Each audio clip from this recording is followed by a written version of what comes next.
Hi అండి. ఊరు నుంచి మా అమ్మ అయితే వచ్చింది. వస్తూ అనపకాయలయితే తీసుకొనొచ్చింది. ఇంక ఇన్ని అనపకాయలు ఎందుకు జ్యోతి అంటారా? వీటితో అనపప్పు చేసుకొని పెట్టుకుంటే సంవత్సరం మొత్తంలో ఎప్పుడు కావాలంటే అప్పుడు కూరైతే చేసుకోవచ్చు. నాకైతే బంగాళదుంప, ఈ అనపగింజల కూరైతే చాలా ఇష్టము. మీలో ఎంతమందికి ఇష్టమో కామెంట్ అయితే చేయండి. ఇంకా తొక్కంతా ఎత్తేసి, బొమ్మలన్నీ ఎత్తేసి నీట్‌గా చెత్త అయితే నుక్కునేసాను. ఇంకా పిల్లల కోసం అనేసి అనపకాయలయితే కొన్ని ఉడకబెట్టి పెట్టాను.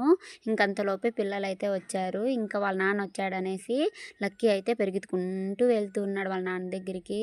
ఇంకా హెమీష్ అయితే బ్యాగ్ ఊపుకుంటూ వస్తూ ఉంది. ఇంకా వాళ్ళ నాన్న వాని కోసం తినేకి తెచ్చాడనేసి ఎంత హ్యాపీగా ఉన్నాడు చూడండి. ఇంక వాళ్ళ అమ్మమ్మకైతే చెప్తూ ఉన్నాడు, నాకు తినడానికి డాడీ తెచ్చాడు అనేసి. ఎంత మురిసిపోతున్నాడో అసలు. ఇంకా మా అమ్మ వచ్చింది కదా అనేసి మేమైతే అన్నము, చికెన్ కర్రీ అయితే చేశాను. ఇంకా మేమైతే తింటూ ఉన్నాము. మీరేం చేస్తున్నారో కామెంట్ అయితే చేసేయండి. బాయ్.